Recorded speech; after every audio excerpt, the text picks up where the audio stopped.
Judgement finally तो upload अभी होना बाकी है, लेकिन जो हम लोगों ने मालूम किया है उसके आधार पर दो तीन बातें बड़े विश्वास के साथ कही जा सकती हैं। पहला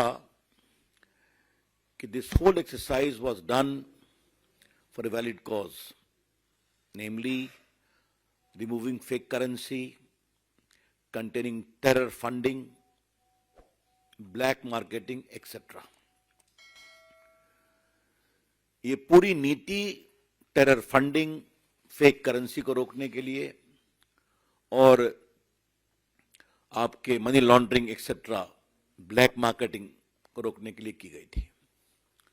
और ये उद्देश्य सही है और गवर्नमेंट ये पॉलिसी डिसीजन ले सकती है, उसको लेने का अधिकार है।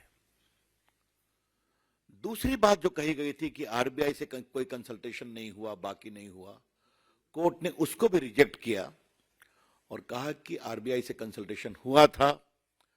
स्वयं आरबीआई ने कोर्ट के सामने अपने वकील के द्वारा हुआ कि एक कंसल्टेशन हुआ था और कोर्ट ने यह भी कहा कि reserve bank of India act के सेक्शन 26(2) में का भी कोई वायलेशन नहीं है।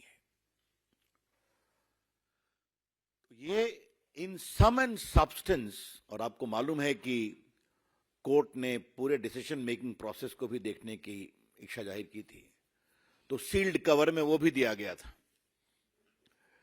इसका मतलब यह हुआ कि कोर्ट ने पूरे डिसीजन मेकिंग प्रोसेस को सही पाया। उसका सेक्शन 26(2) यह फैसला सिर्फ उस पर केंद्रित था कि उसकी कोई अवहेलना नहीं हुई, उसका पालन हुआ गया।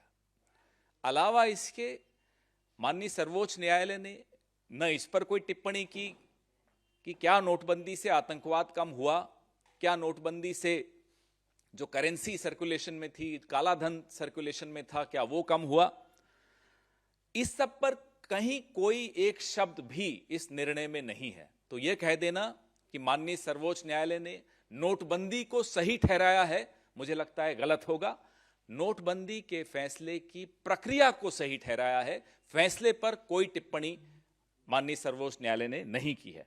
यह स्पष्ट फर्क हम लोगों के दिमाग में रहना चाहिए। जो सुबह से चलाने की कोशिश की जा रही है सरकार द्वारा कि नोटबंदी जीत गई, नोटबंदी को सही ठहरा दिया गया माननीय सर्वोच्च न्यायालय द्वारा, यह बिल्कुल गलत है। जिन 4 जजेस ने इस प्रक्रिया को भी सही ठहराया है, उन तक ने इसके परिणाम पर कोई टिप्पणी नहीं की है। यह बात हमें स्पष्ट तौर पे समझ लेनी चाहिए।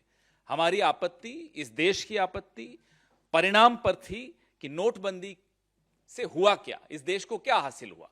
जो एमएसएमई सेक्टर है वो तबाह हो गया, लाखों लोगों की नौकरियां गई और लोगों को कई लोगों की मौतें भी हुई। तो जो मुसीबतें लोगों ने झेली और आज तक जो अर्थव्यवस्था लड़खड़ाई हुई है, उस पर कोई टिप्पणी किसी भी जज ने माननीय सर्वोच्च न्यायालय के आज के निर्णय में नहीं की।